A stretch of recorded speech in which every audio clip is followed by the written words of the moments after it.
What's going on, everybody? Welcome in to For the Millie here, week 17. It is already a crazy injury slate. We'll talk through all the injuries, kind of the effect of the injuries, and the fact that it's only an 8-game slate, so a little bit more condensed chalk than usual. But I'm very excited for this slate. How you feeling, Tugan? I don't know.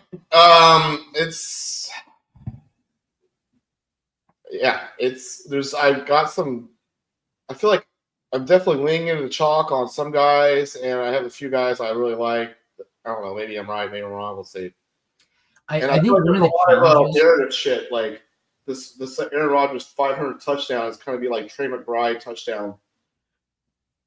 Yeah, we're at the point where we actually have to think of some of these narratives. Like I mentioned in my hot takes article this morning, I think Mike Evans is a great play because of the narrative that he has to get to 1,000 yards, just kind of affects how they might treat end game situations, things like that. I also think there's a challenge between like making sure we're consistently evaluating our process and seeing if there are lessons that we can learn from the slate yesterday or the Wednesday slate, things of that nature, while also not overreacting to that stuff. And I think that the tight end position today is a really good example that we will get into that.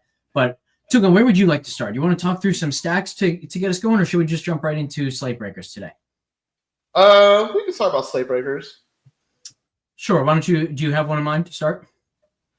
I think I'm going to go with Davante Adams, just because I do think he's going to get everything thrown at him, and then some. And I'm just going to try to force him into some more of my lineups. It's just kind of that simple.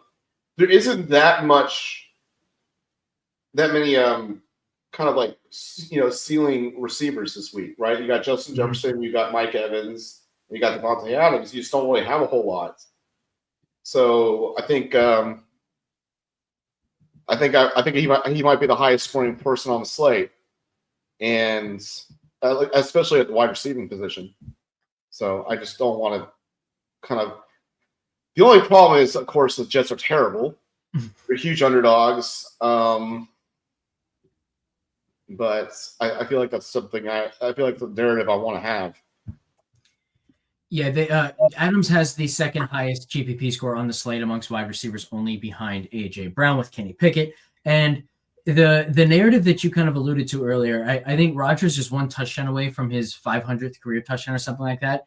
And the word on the street is Adams wants to be the one catching that touchdown since he has been a part of so many. And Rodgers kind of only wants to throw to Adams. It's like he's decided over the last few weeks that, we're just going to have fun, the two of us, and the rest of this Jets team can go screw themselves. So in that regard, I think this is a very strong play. I think the matchup works well for Adams in the sense that they're probably going to have to throw the ball. I do think there's a bit of a risk that this game plays out a lot like last week's Jets game, where it's just really long, sustained drive after long, sustained drive, and nobody goes off as a result because the game is over so quickly. But even in that scenario, it might be long and sustained because Adams is catching first down pass after first down pass. So he's got lots of paths to get there, especially if he scores touchdowns. The only thing I would say is in this matchup, I don't see the 40-point explosion that he had a couple weeks ago because I don't see the big plays coming that often. But obviously a chance he gets there on volume alone. Any other thoughts here on Adams? Yeah, I mean, look, even in the last game, he still had 19.8 points and 13 targets. Yeah. It's that was like a floor situation. Absolutely, yeah. The volume has just been incredible for him, and I don't think that's going anywhere. If you're not playing him, you're kind of just hoping other people outscore him, and he kind of stays in that 20-point range that he's been in most weeks. But obviously, if he gets 13 targets and scores a touchdown, 20 is, as you said, the very, very floor. So really, really solid play here to start us off. I'm going to go to the tight end position to Brock Bowers. And I think this is a situation where we can really draw a very distinct parallel to yesterday's slate, where I talked about the fact that Trey McBride, once Hunter Henry totally failed, Trey McBride had such an easy path to separating at the position.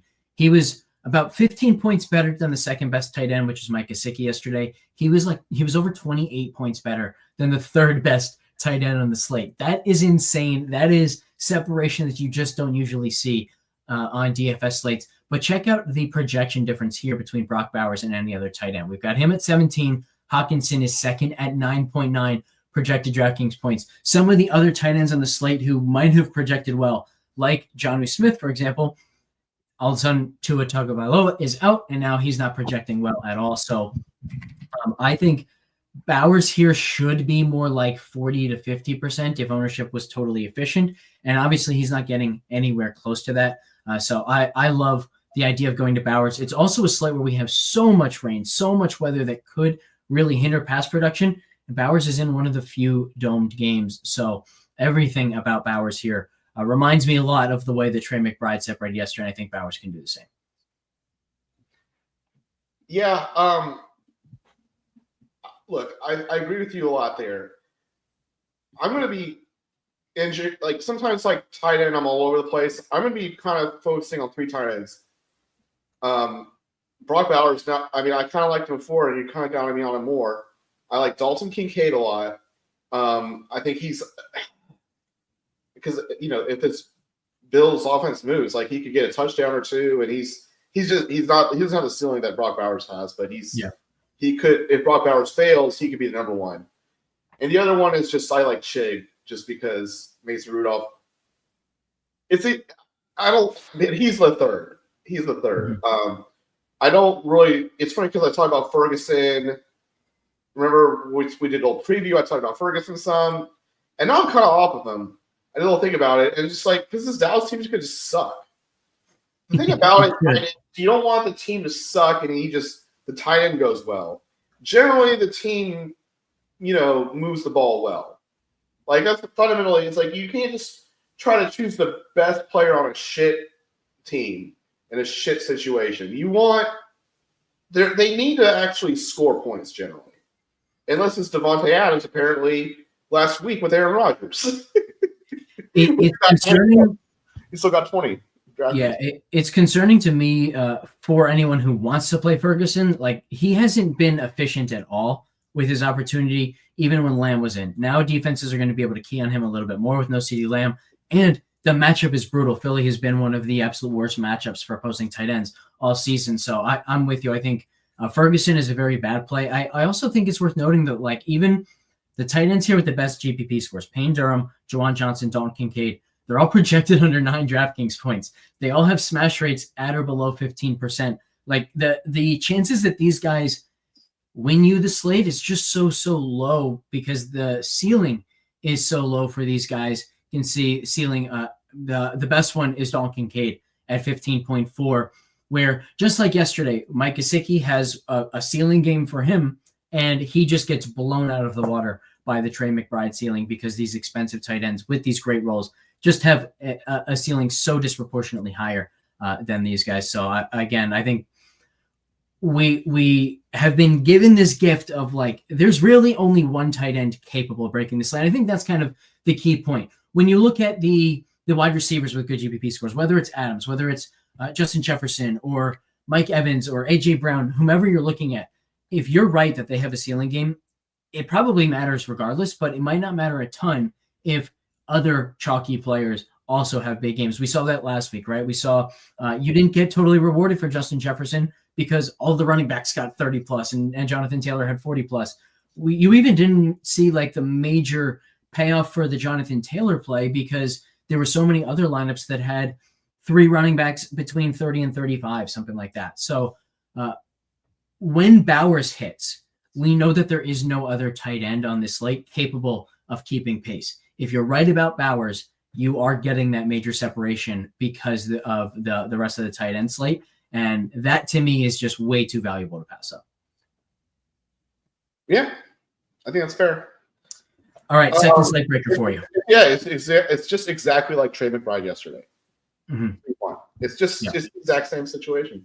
Yeah, and that doesn't mean it's going to happen the exact same way, right? Like Bowers could have 14 points and be a total letdown, but the way it's set up is perfect for not just him hitting, but him hitting in a way that really, really helps your lineups. vault all the way to the top. All right, Two Gun. Second slate breaker for you. I don't know if I want to go with this is going to be way out of left field. Dorian Thompson-Robinson. Wow. I was not expecting that. Yeah, exactly. Would you like to elaborate? Tell us why. Look, no one's going to use them, but it's like this Dolphins team's like, whatever. He's playing hard. No one's going to use Jerry Jeudy. You have the most contrarian thing ever. He's a running quarterback, so he can actually put up fancy points. It's not like they have a run offense at this point with Jerome Ford. They're playing at home. It reminds me a lot of when I won my second Millie Maker and I won everything with the what's it called, like Tyler Huntley? Not Tyler Huntley. Was it I forgot his name. He was, because Tyler Huntley's like the Dolphins quarterback now. The guy that played in 2017 as the backup for the Packers. Oh, for the Packers. I remember Flynn, I think. No, it was Brett Hundley. Oh, okay. You can see Huntley. Yep. You know, Yep. Brett Hundley. He also was a mediocre running quarterback that ran the ball, and he had a ceiling game with Devontae Adams, and no one else used him, and that's kind of a situation I see with Jerry Jeudy and him, possibly. I love Judy's production look like last week. That's fair. That's fair, Cat Guy. Fair point. I didn't use him last week, and I was hating on the Browns for benching Jameis for him. Yeah. But just look, it's a total GBP type of weird lineup construction. You get a cheap quarterback. It's you're gonna have a different guy, and then you can use the chalk to the chalk's content after that. To be honest, I don't think we want to overreact to a 1 game sample, so I don't hate this call in the sense that we actually saw Thompson-Robinson throw the ball 34 times last game. I didn't think in any game script that was within the range of outcomes. Are you at all concerned that in those 34 attempts, Jeudy only got 3 targets? No, I mean, I'm using Jeudy, I'm using Akins or Elijah Moore. I'm using a mix of those 3. I think the important thing to remember is he is the entire offense. Is he runs and he throws. I generally would probably prefer a skinny stack because of his rushing ability. I'm not counting on throwing it 50 times like Jameis did sometimes, right? But I think that's just this Browns team is so depleted on the running back side that they're basically entirely dependent on their quarterback, and their quarterback runs the ball and he's 4,800, and no one's using him. Yeah, I'll mention Njoku had 10 of those targets last week, so I like the Akins call at 2,700, I think, more than the Jeudy call, which also then brings in just the idea of like, oh, you're saving money where other people aren't saving it. Because of the Thompson-Robinson rushing upside, you could get a scenario where like maybe you hit on a couple ceiling wide receivers or ceiling running backs, really expensive guys. And yeah, those guys might bring their quarterback along, but if you get the rushing upside from the really cheap quarterback, you can match that total, and now you are able to get some combinations of players. So I think now this is your slate breaker, so it doesn't really matter what I think about it. But if I were to play Thompson-Robinson, I would play it with Akins instead of Jeudy because I think the chance that Akins beats the other like cheap tight ends is a lot higher in my mind than the chance that Jeudy beats the popular wide receiver in the 5K range. You can do Akins and Jeudy. I just like the idea of having an actual receiver, not just using Akins. You can double stack them if you're using. I don't know if I want to use Elijah Moore Elijah Moore's only 4,300. Yeah, but like you can definitely use Akins and Jeudy or Akins and Elijah Moore. It's just not that. It's just you're going the cheap stack and then stack up. Use all the studs everywhere else. Yep, makes sense. Ignore the type. Ignore the Spears chalk. You can. I don't think. I'm wondering if I have Spears either with any of these DTR lineups. Actually, I do. That's kind of okay. I want to change this lineup some. I haven't been all three. I'm like, why? Okay. I'm struggling a bit. That's hilarious. In the NFL channel, Don't Impede My Status posted something very, very funny. For my second slate breaker, I'm a little bit torn. Actually, Shazam in here, AJ asking, post type Raider stack. I feel the same way about the Raider stack that I have in the last few weeks. I know I played it last week, but I played it against my like gut instinct, which was Aiden O'Connell's just not going to support two guys often enough.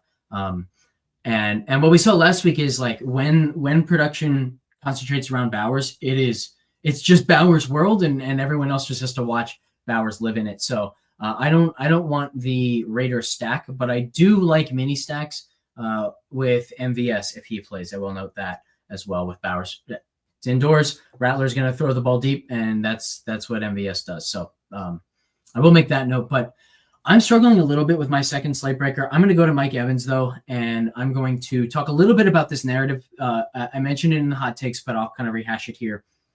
This is a really good spot for Mike Evans as long as the weather cooperates. I did put in Discord earlier, like I think my plan as of now for the slate is if we get a delay in this Tampa game, there are definitely storms rolling through.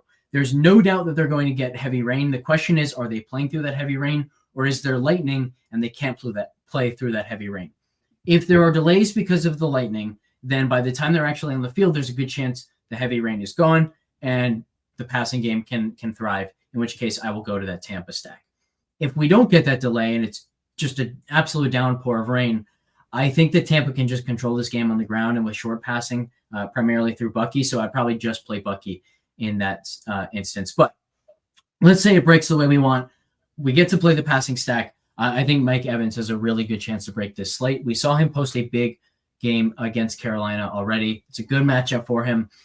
We know Baker wants to chuck it, but then we also get this narrative. And I think the narrative with trying to get Evans to 1,000 yards, the fact that it means a ton, not just to Evans, but to Baker Mayfield, to the head coach, like everybody wants this for Evans, I think is really impactful. And where it really, really makes an impact, I think, is on his ceiling. Because there are so many times we saw this with Herbert and Ladd McConkey yesterday, for example, where an offense thrives, they get the big plays, but then they're up by so much that they don't have to throw the ball anymore. They sit on it for the rest of the game. And instead of having this massive ceiling performance, they don't get pushed enough, and they end up with a good performance, but not an outstanding slate-breaking performance. But because of this narrative, if Tampa Bay is in that situation where ordinarily they'd just be handing the ball off and running up the clock and draining it, and there'd be no more production, they're going to take shots to Evans. They want to make this happen. They want to make it happen as soon as possible. So I think what we're talking about is like Evans is sitting on 28 fantasy points. You're happy with it. You wish he had more, but Carolina wasn't able to push him. And instead of 28, now you get that shot that can take him from 28 to 40. And just like that, he breaks the slate solely because they're trying to get him to 1,000 yards. So with this is one of like the very few narratives that I care about. But I think it's not really affecting his median outcome. It's drastically affecting his ceiling outcome. So I'm very much in on Evans as long as the weather cooperates. Yeah, and I will say this. They're not really changing any of the lines or anything for the weather. In Florida, it's like Houston. We're wusses. We don't play through rain. We don't play through snow. You know what I mean? We just don't do that. Like, wait a second. We can wait an hour and go chill, and eat a snack and just let the weather deal. Yeah, that's what we do. That's what us Southerners do. We don't play through the elements if we don't need to. So, it's also noting like you just let it pass through. But also, unlike some of these other games that have potential for rain, this one's quite warm. 70 degrees. So the rain in this game matters less than the rain in the other games. The problem is it could be extremely heavy rain. And in that case, like it's not even that passing gets less effective. It's that teams just don't pass as often.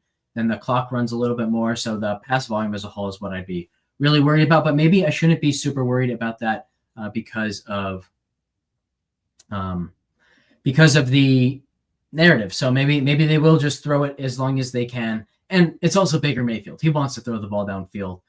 But obviously, this is a must-win game for them. So if they can and feel like they have to play it through Bucky Irving and that quick game, and it's not much Mike Evans, I think that they will do what they have to, which is why, again, I don't think this is really affecting their median outcome. It's affecting their ceiling outcome in a big way, though. All right, that'll do it for Slate Breakers. So quick recap here. My two are Brock Bowers and Mike Evans. And Tugan, why don't you rehash your two? Devontae Adams and Dorian Thompson-Robinson. That DTR call is going to make people think for sure, and will be a hell of a call if it hits. And if he goes for 8 points, they're just be like, Tugan's just fucking lost his mind. They're not even going to say that. They're just going to say when Tugan talks about the Cleveland Browns, we can't listen, and that'll be okay with people. And maybe they're right. And you know what? Maybe they're right. It's possible. With stacks, we've kind of already talked about DTR and the Tampa stack now, but what other stacks are you really considering today? Definitely Josh Allen stacks. When you go to Josh Allen, who are you going to? I like Dalton Kincaid, Khalil Shakir, and Keon Coleman. I'm not using Amari Cooper yet. But single stacks, double stacks, what's the thought? Generally double stacks. Okay. But I think I have one single stack. I'm guessing you have Adams as the bring back in all of them? Not in all of them, man. Okay. Just in one of them right now. And it's going to be changed to two of them because I think I let the stupid thing do its thing. I let the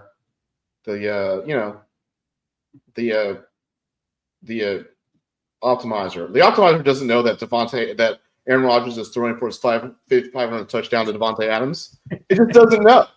Yeah. If I could give Adams a touchdown equity boost without changing his target share or anything like that, I would go do that. So I think that is a good point on Adams, the optimizer, and the contest sims don't know that either. All right. Any other stacks that you're looking at other than Buffalo there? I mean, we talked about Baker Mayfield already. I do have some Kenny Pickett stacks with AJ Brown, but I don't want to go too crazy on that. I was also looking at Tennessee. Tennessee was kind of the stack that I expected to be the most on coming into the week. I know you had a nice takedown in the 5.55 max last week with it. There are a couple ways I think you can do it. My initial thought going into the week was just be really straightforward with it. Rudolph, Ridley, Okonkwo, bring it back with Brian Thomas Jr. I have since changed my thought. Number one, we had Pollard ruled out, so Tajay Spears is now a great play. I think now there are one of two ways that I would do it. Regardless, you're using the Brian Thomas Jr. bring back. Regardless, you're using Calvin Ridley. But instead of Okonkwo, I think now I would either go to Spears as just a double stack, or I'd go to Westbrook Akine, fading Okonkwo, going to Brock Bowers. Now you are getting different within the stack, and you're still getting to the guy that I think is the best play on the slate in Brock Bowers. The issue that I have with this is actually the weather. The heavy rain, like Mason Rudolph is already a guy that I don't think you really want to make him drop back a ton. Same with Mac Jones. You add the weather, like the likelihood that this game becomes really run heavy, low scoring, like that 10-6 game a few weeks ago when these teams met up, I just think is way too high now.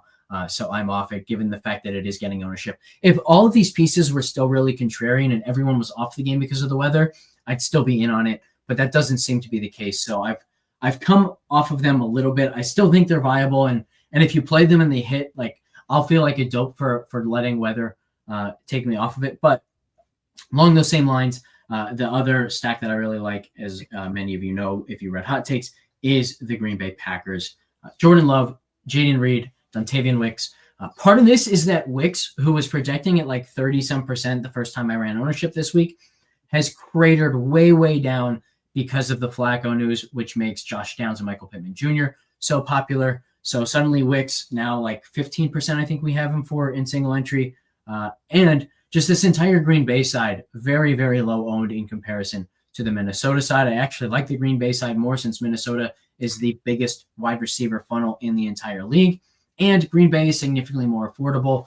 The matchup for Jayden Reed is fantastic. Minnesota likes to blitz. They like to play zone. Both of those things are where Jayden Reed has thrived this season. So love Reed Wicks, I think, is a fantastic stack. You can use a bring back. You can use Addison. You can use Aaron Jones. You also don't have to use a bring back. I found some lineups that sim extremely well and that I just love instinctually without a bring back, which kind of surprised me. But I think if you knew the rest of the lineup, which I can't give you, you'd kind of see how I don't feel like I'm losing a ton of correlation because I have so many high probability plays, and I actually was able to get a second mini stack in there. So what do you think of the Jordan Love stacks, Tugan? I thought I'd like him more than I do. I have one. I might do another. I'm gonna have about 20 lineups, if that gives you an idea. Mm-hmm. But I think this Green Bay game is going to be actually overowned, especially Justin Jefferson. It's weird because I don't think the Green Bay pieces will be that overowned, besides maybe Wicks. But everyone is going to want the high over-under game in the afternoon, so they don't feel like they're out. Right? Yeah, that's an interesting point. I also kind of wish that there was like at least one more late game because when I have a late game or when I have late exposure, I like having some kind of late swap flexibility. And because there's only 2 games, like that doesn't really exist much on this slate. It's interesting how poorly these Packers actually project. I went in, I manually boosted their pass rate. I didn't boost their efficiency. We just kind of, I always like to let the efficiency just kind of go with what the model does. But we only have Love at 15.5 DraftKings points. We only have Jayden Reed at 12.4. We only have Dontavian Wicks at 8.2. So it's noteworthy to me that despite those projections, they're simming extremely well. When they're projected at like as low as they could possibly be, lower than industry, and they still sim well, that basically says to me, okay, well, even if we're right about them not projecting well, they're good plays. And if we're wrong about them projecting, if they should project better than we have them projected for, that would take the way they're simming and really take it through the roof. So I think the Packers stacks make a ton of sense. Yeah. I mean, it makes sense. I'm just saying, like, people are going to want to use the game because it's the only afternoon game that doesn't make people want to vomit. Well, I 100% agree people want to play that game, but I think they're playing it through Minnesota. I don't think any of these Green Bay guys, Wicks is the guy who could steam, but like Jayden Reed is just not going to get much ownership. There's no path for him getting ownership. There are too many guys in his price range that project well. He's been terrible for weeks. People aren't going to click him. So I don't think you have to worry about it's possible slate breaker type play in that sense. Yeah. And to that point, like if he has that game, he's taking Jordan Love with him, which is why I considered making Reed the slate breaker because I do like this stack so much, and Reed is the guy that I know I'm locking in with that stack, but I don't like him enough to use him without Jordan Love. And I think like if Jordan Love doesn't get there, chances are Jayden Reed fails. That's not the kind of play that I want to make as the slate breaker. Whereas there are paths to Baker Mayfield not quite getting there, just being at his price range, where Mike Evans still has a really good game. I don't really see that for Reed and Love. Any other stacks you want to touch on? Not really. How about we go to running backs then, and we can talk about the massive GPP score on Saquon Barkley. Let's start here. I mentioned this as well in the hot takes. I tried so hard to bring Barkley's projection down. He was at like 28.8 or something like that. I lowered his efficiency. I do think he will be less efficient on average when there's no Jalen Hurts. We've seen the way teams like really have to respect the fact that Hurts can keep the ball. And sometimes that makes linebackers or safeties just late getting to the hole, and Barkley explodes as a result. So I brought down his efficiency. I brought down his total carry share. I gave a little bit more to Kenny Gainwell with the thought being, hey, if they're force feeding him play after play after play, there's a good chance that he needs more rests than he usually does. So I brought that down. I also brought the overall play volume down for Philly. Philly has been incredible this season at sustaining drives and keeping the opponent off the field. So I brought down the projected offensive plays, put up the expected defensive plays for Philly, and still, because now there's no tush push, or at least there's less tush push risk at the goal line, his touchdown equity surged to the point where he's projecting at 26.6 DraftKings points. So what do you think of Saquon? How much do you have of him? I have a lot of Saquon. Look at the smash and fail rates, 45% to 3%. Like, we haven't seen anything like that this season. So he's just an awesome play. This is the highest GPP score we've seen for a running back too. Yeah, I'm just seeing the chalk there. I would say, I have him in like half my lineups. He's just really high. He's just a high floor, high ceiling kind of guy. Yeah, we have a number of those. If we sort here by projection, you also see Bucky Irving near the top. Now, Bucky has a slightly negative GPP score, but I still really like Bucky. I think he's projecting this well, even though I didn't put in like my own conviction that he's going to take a lot of the targets that previously went to Sterling Shepard and Kadon. And I think that this Tampa team likes to throw the ball deep, but they also really like the quick and easy pass game. And we've seen a lot this season, particularly before Bucky got hurt a few weeks ago. Like, Bucky will be targeted over and over and over again. They like putting Rachaad White in the backfield and then motioning Bucky Irving and throwing a quick screen to Bucky on the outside if the defense doesn't react and get enough guys out there, things of that nature. So I think this is going to be a big receiving game for Bucky. Anyone who is tailing the underdog plays knows that we need over 16.5 for Bucky, and we're going to get a 3-pick hit. Might get some more on top of that today, but I love Bucky because I think the industry is aware of like how good the rushing matchup is. I don't think the industry is quite on top of what a great receiving role he could have today. That gives him a higher floor, gives him a higher ceiling. And so personally, I think he's still underowned, even if he gets to like 50-55% in singles. Mm-hmm. Yeah, look, it's funny. Like, I really kind of centered my running backs on Saquon, Tajay Spears, Bucky Irving, and Tyrone Tracy. And then a little bit of Aaron Jones and Josh Jacobs. That's just kind of where I'm at. It's three of those four guys are super, super chalk. I don't know how much I like Tyrone Tracy, but I just feel like the Giants might upset them. It's weird. I'm not a big believer in Joe Flacco, and I don't think the Giants are just going to get like totally blown out of this game. And you can't. He's basically their best player. I mean, besides Neighbors, but like Drew Lock's throwing the ball. I don't know. He's involved in the passing game. I mean, he's like he's just like he's a Josh Jacobs or a Saquon or a CMC, but he's just on a shit team. Yeah. And he's 5,800. So I like him, and he's low owned. So that's really the only running back I like going Contrarian on. That's kind of where I'm at. I can see Spears failing, by the way, because he's not. I don't think he's going to get that much pass volume.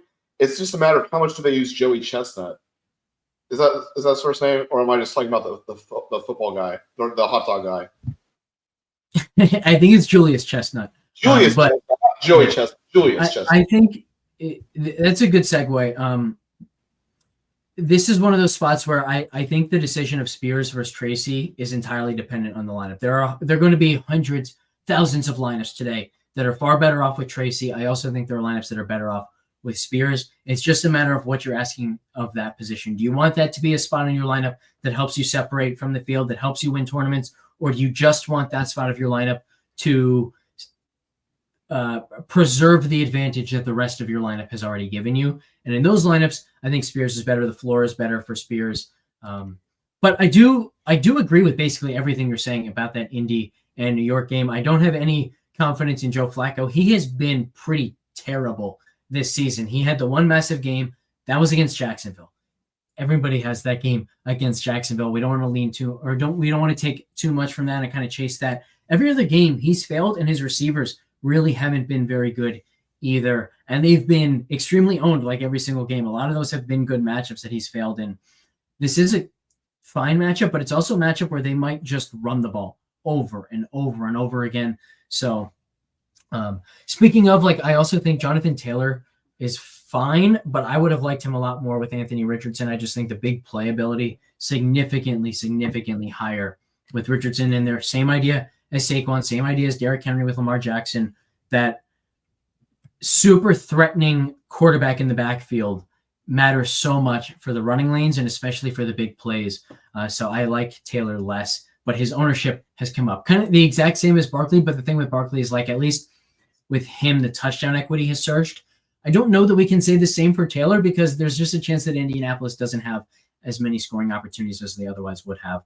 Not that Anthony Richardson is some great quarterback, but again, like, Flacco has been bad, and this game could end up being fairly slow. So it could just be closer than people expect. It could be closer, and this could just be like a 20-17 type of game, or like a 17-13. Like, it could be really ugly. 17-13. You know? Yeah. I want to go back to Spears for a second because I do think that the receiving role should be there for him. The issue with Tennessee is, like, if Pollard were in, I would say there's a chance that this game is just run heavy. Both sides just want to run the ball.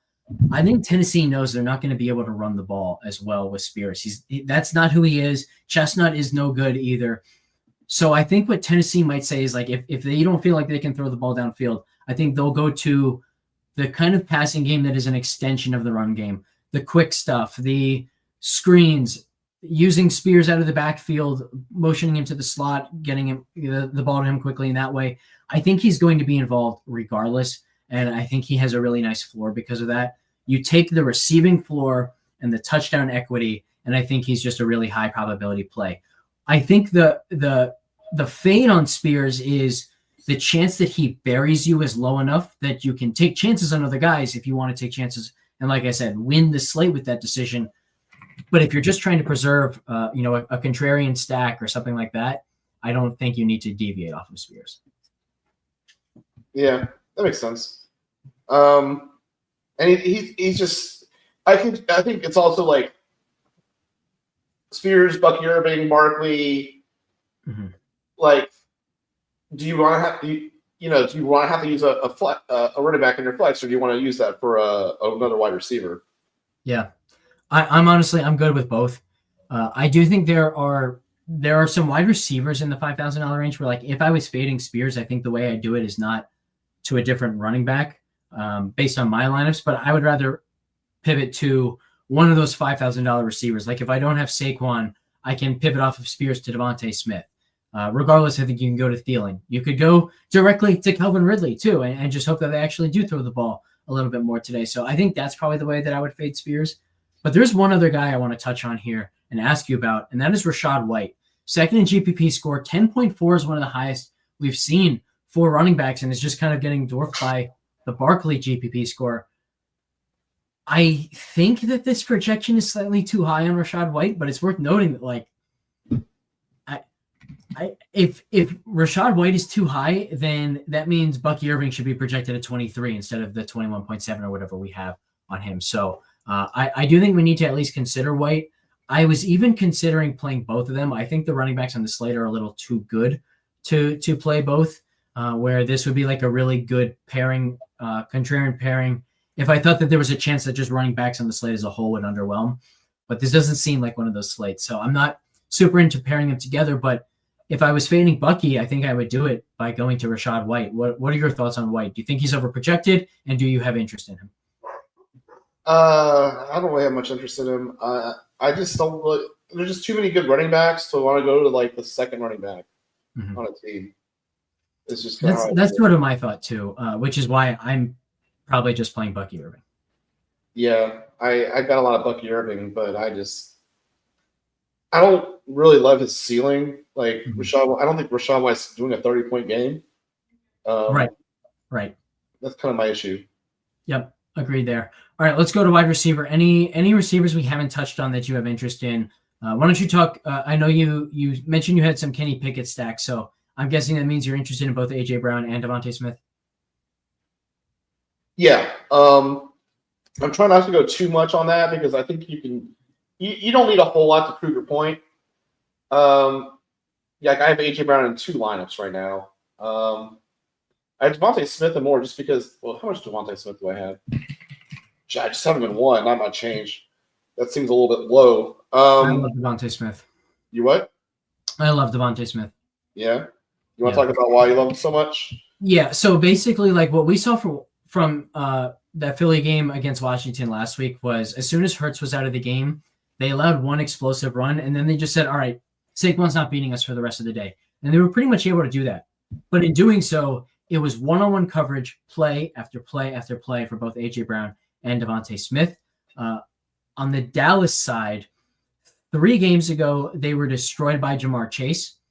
Since then, all Mike McCarthy has talked about is like eliminating the main receiver. If you were watching the Island game against Tampa Bay the other night, everything he said, like every single time he was interviewed and multiple times, the main commentator, I forget who it was in that game, but he was mentioning like all we heard from Mike McCarthy all week is we got to contain Mike Evans. We got to shade to Mike Evans. We got to take him away. We can't get beat by Mike Evans. I think they're going to take that same approach with AJ Brown, which means one-on-one opportunity after one-on-one opportunity for Devontae Smith at a very affordable price tag.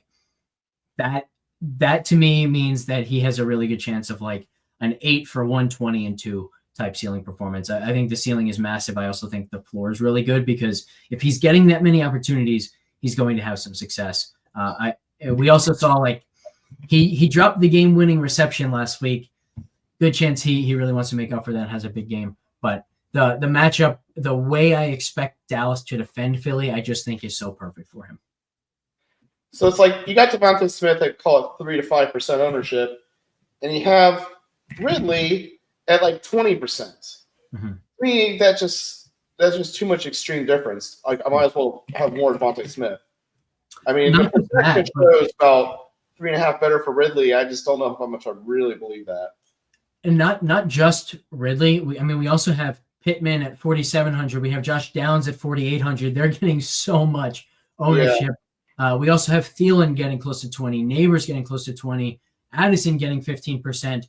So a couple of things here. Like number one, this is why I was saying earlier, there's no chance that Jaden Reed is going to be popular. And similarly, there's no chance that Devontae Smith is going to be popular. He might steam above where we have him. He might get to 8%, something like that. If so many people kind of read this situation the same way that I'm reading it, but there's such a hard cap on where his ownership can actually get to that he's going to be a great play regardless. And he's also leveraged off of the very chalky Saquon Barkley. I would not recommend using Barkley and Devontae Smith together. Remember what the thesis is. Devontae Smith is someone who's going to benefit if Dallas sells out to stop Saquon. If Dallas is selling out to stop Saquon, you probably don't want to be using Saquon. So one or the other, not both. But that also means that like even if Devontae gets to 10, 15%, which I don't think he's going to, but even in a world where he did, he'd still be such good leverage off of Saquon that he'd still be a really good play and wouldn't be overowned. Mm-hmm. Right. Any other receivers you want to touch on? I don't think so. I will point out, you can see here Westbrook Akine now popping in the GPP scores as well. So there are still ways to get to a Rudolph stack and use Calvin Ridley in a very contrarian way. Same with Brian Thomas Jr., by the way. Like in and of himself, he's overowned, but within a well-constructed game stack, he still makes a ton of sense and is a good play even at that ownership. It will be interesting to see, like, I think there's a chance that both Ridley and Thomas Jr. reverse steam because of the weather. Just don't really know what people are going to feel about that because there are too many games with really bad weather for me to just say like, oh, everyone's going to be off bad weather games on this slate because then it only leaves a few games. And I know that those few games aren't going to be super popular, which means people are going to be playing into the bad weather to some degree. Yeah, people generally overthink weather. And it's like, if it's a snowstorm, you got to fade it. But like with these like thunderstorms, they can just always just wait out for an hour and then it's over. So with a lack of like actual snowstorms, I'm really reluctant to factor in weather too much. Yeah. I think you're right about that, but I think it's again, like it's one of those things that it's not affecting the median outcome as much as it's affecting the ceiling outcome, because I just don't see the teams getting themselves into that like back and forth where everyone's throwing and throwing aggressively. Well, yeah. If it's they're like just in the damn game, go. Exactly. Yeah. And when I think another way of looking at it is like it probably doesn't affect the guys as one-offs as much as it affects the entire game environment and how viable the stack is. But a lot of these guys are guys that I'm only interested in if I'm going to the stack. So it does, I think, play a big role for me. Might be over counting it, but I think that we're thinking through the range of outcomes in the right way with it. Where again, like we're not saying, oh, these guys can't possibly have success because it's raining and teams can't throw in the rain. Yeah, they can do it efficiently. It's the pace and the pass rate that really scares me in that regard. Tight ends. Obviously, we touched a lot on Bowers. Is your approach outside of Bowers basically just play the tight ends within stacks, or do you have some other thoughts on specific guys? Yeah, I mean, I do have definitely playing some stack specific guys, but like I mentioned, I like Dalton Kincaid a lot. I just like the Bills a lot, and I think he sticks out as if it's not Bowers as the the top tight end this week, I think it'd easily be Dalton Kincaid. Mm-hmm. So that's really kind of it. Then I do have Chig still, but I'm kind of like, I don't know, maybe, we'll see. Do you have any interest in the highest GPP score on the slate, Payne Durham? I have him in one lineup with Baker. I don't really love him outside of Baker stacks. Makes sense.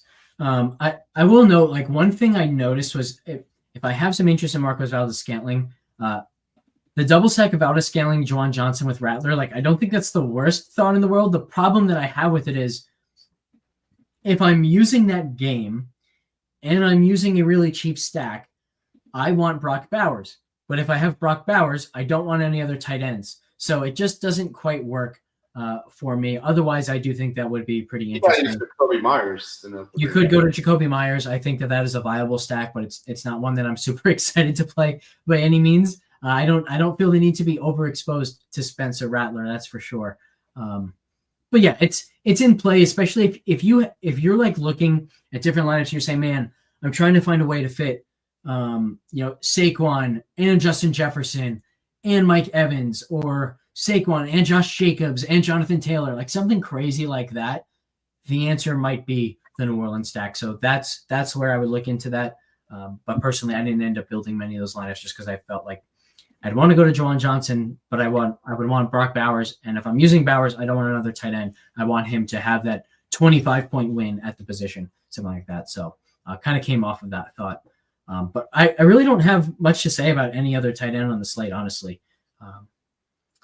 Maybe we should mention Tucker Kraft. I know he was getting some love in the chat. I think I saw Cat Guy mention him in the chat here earlier. Kraft had a really nice game against Minnesota, but Minnesota has been one of the biggest wide receiver. Actually, they've been the biggest wide receiver funnel in the league. They've been a very bad matchup by and large to opposing tight ends. So personally, I'm not super into Kraft. I get it, but I also think like he's one of those guys that we have projected to be higher owned than most of the industry believes. So that also makes me wary of the Kraft play. Do you have any big time thoughts on Kraft? I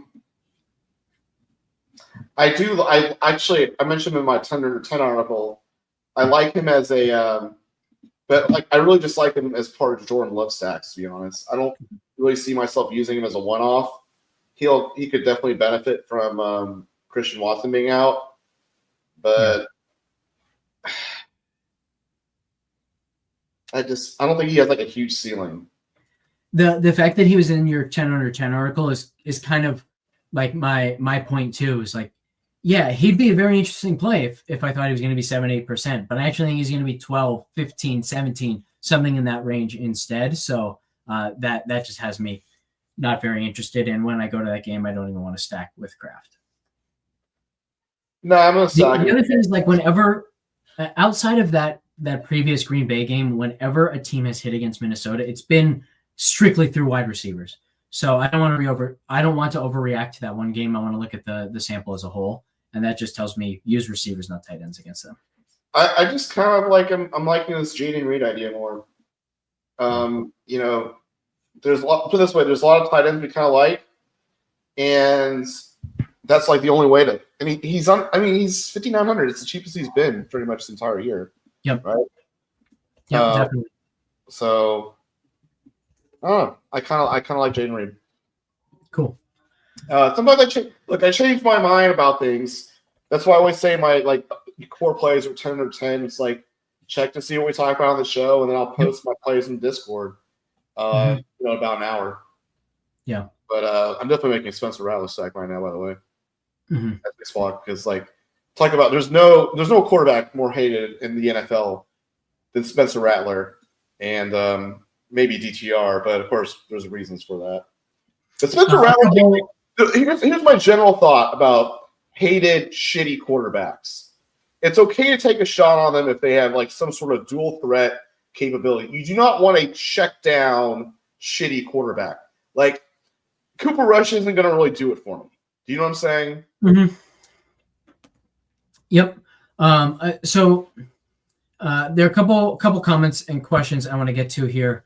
AJ mentioning the Colts are also a terrible team. The offensive line is awful. This is why I think the effect of losing Anthony Richardson is so bad for Jonathan Taylor, but also just bad for the offense. That is a crucial part of why they were able to find success on the ground the last few weeks.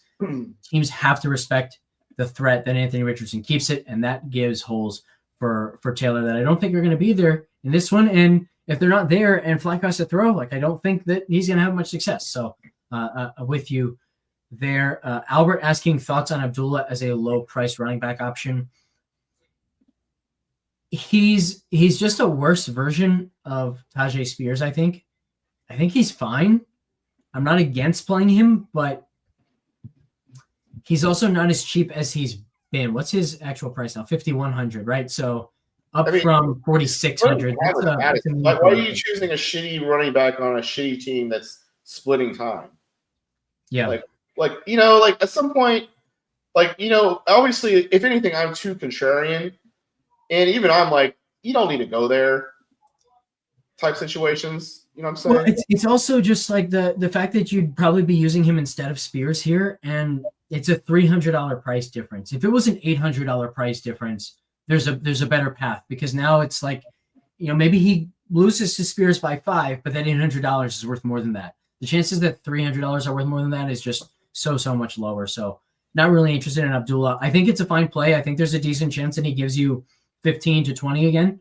I think that's kind of the upper range for him, whereas Spears could get you 25 to 30 kind of no problem. So I'm not into it. I don't think this is the slate for it. JJ asking, in a Baker stack, Coker as the run back with Devontae Smith, or Thielen as the run back with Josh Downs correlated with Tyrone Tracy? Do you have a thought there? My thought is Smith and Coker. Let me see. No, I love Coker in general. I like the fact that I would definitely do Coker and Devontae Smith. That's how I'm constructing my lineup. Yeah. Coker has had a couple first-rate targets in the end zone in the last few games, which I found very noteworthy. So I'm with you liking Coker. Also projects quite well in that price range. And like I said, he's close in our projections to both Pittman and Downs, cheaper. And I actually think that if anything, Coker might be underprojected, while those Colts are probably overprojected. So I think Coker's a really, really good pivot off of those Colts and just makes a ton of sense, especially if he lets you get something that you otherwise wouldn't be able to afford with one of those Colts receivers. Yeah. It's just a matter of, do I have too much Coker? I have probably too much. Right now, Coker's my most used wide receiver, tied with Devontae Adams, and I think I need to take that down just a smidge. Just because, he's still freaking Jalen Coker on the what's it called? The Panthers. What are your thoughts on this Minnesota stack? Brian saying Darnold, Justin Jefferson, Jordan Addison with either Reed, Jacobs, or Kraft as a ring back. First of all, I don't think you could go to Jacobs because I just think that'd be too expensive. But what are your thoughts, Tugun, just on the Minnesota stack as a whole? Like you got to be more creative than that. Like, yeah, it's fine. I think I have a Darnold stack somewhere. Yeah, I have one Darnold stack that I use with some random other shit. If you have some other contrarian ideas and you just want to use like a basic bitch Darnold with two of his pass catchers, fine. But like, you're not the only person that's like, I want to use Sam Darnold with Justin Jefferson. Like, it's so popular, and the matchup is bad. Like, I think people are going to this because they say, "Oh, this is such a good game. It's a high total. Like, the game environment is great." And he has something to look forward to in the afternoon. He has something to look forward to. Like, don't discount how much that means to people.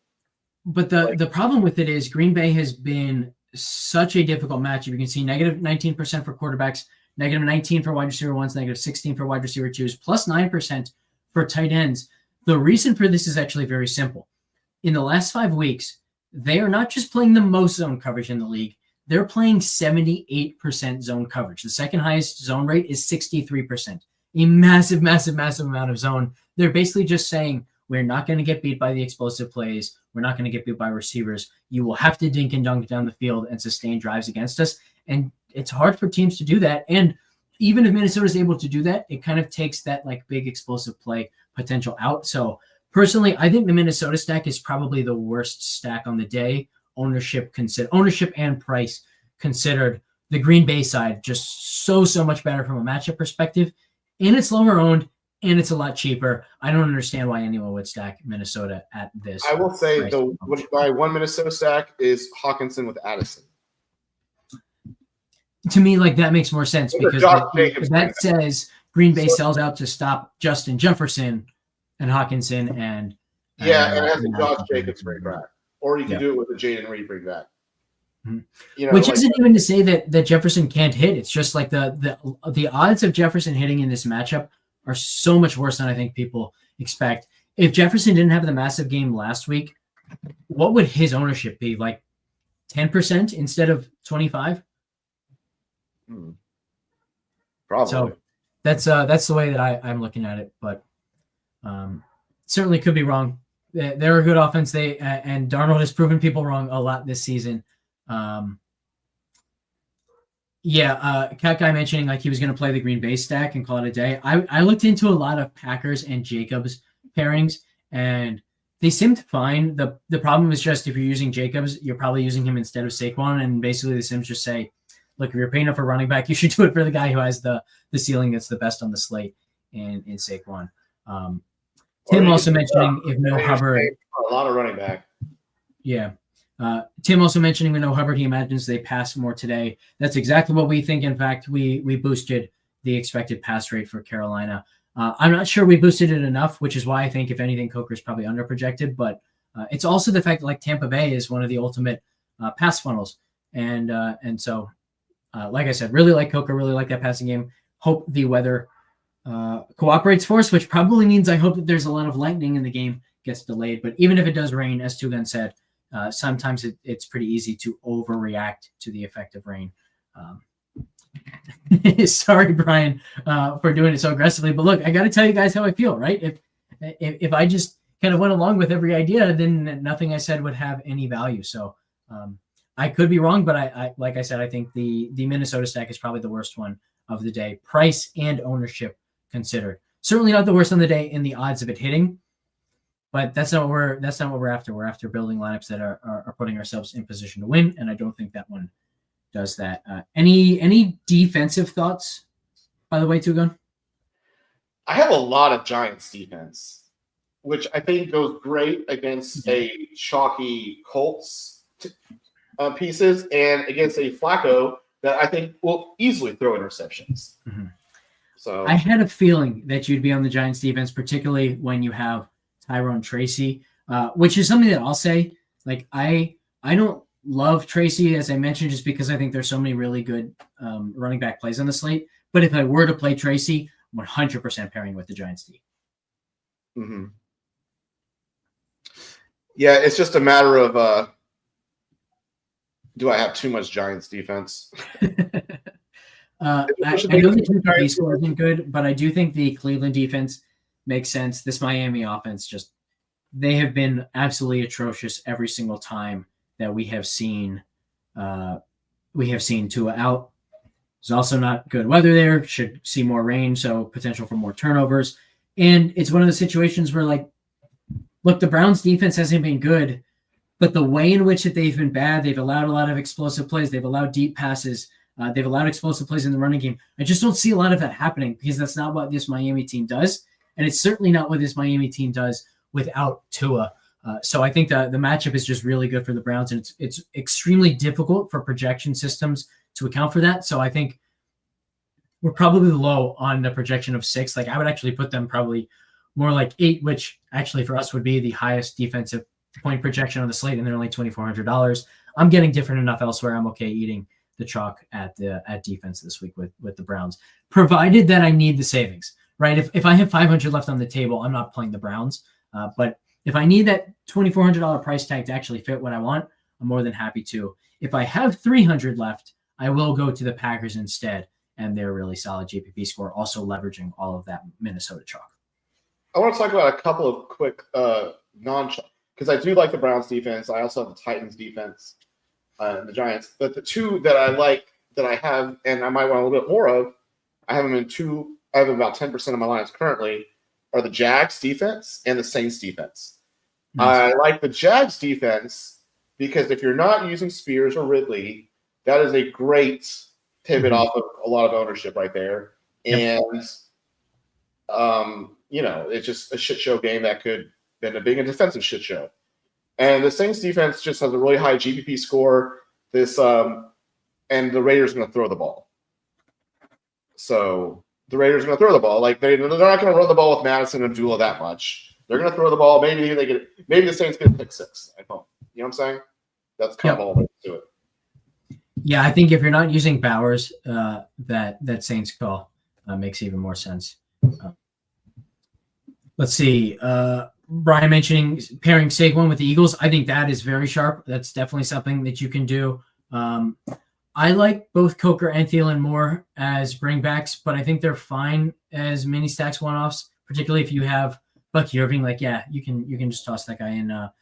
What we have seen from this Bucs team, and with Bucky kind of banged up a little bit in the last few weeks, is like when they have a big lead, they're not afraid to just say, all right, Bucky, you did the work. We'll let Rachaad White finish it off. So certainly doesn't hurt Bucky Irving if Carolina can keep the game close and actually push him a little bit. So like them both as bringbacks to Bucky stuff, but definitely as bringbacks to any Baker stacks.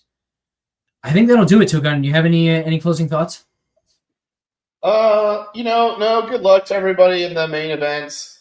It's the second biggest tournament for me each of the year after the DraftKings Championship. I'm gonna have 20 entries. I'll show my, you can gawk and see how much. We all know how much I lost on Kendrick Bourne yesterday. So you can see how much I'm going to lose on a few of these dum-dums today. A lot of chalk dum-dums, but there's some little contrarian dum-dums I got besides Tyrone Tracy. Little Spencer Rattler, little Thomas and Robinson. The only guy you've mentioned that I would consider a dum-dum is Jerry Jeudy. I'm even good with the Dorian Thompson-Robinson play. In fairness, Jerry Jeudy, I'm only using Jerry Jeudy in I'm only using him in a DTR lineup. I'm not even using him in all my DTR lineups. I'm using him in 1 or 2 of the 3. So I'm not I'm wondering how many lineups I would have to build today before I had one with Jerry Jeudy in it. The only reason is with the DTR lineup. You have to have at least 3. You're probably not putting him in your first, clearly. So you have to have at least a few DTR lineups, and then you might have him. Might be a lineup 7,166 or something like that. But I think we should recap slate breakers before we jump off. So Brock Bowers and Mike Evans for myself, Devontae Adams and Dorian Thompson-Robinson for Togun.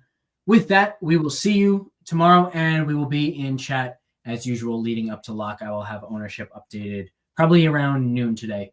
So be in chat for all that good stuff. All right, guys, thanks for tuning in. Catch you next time.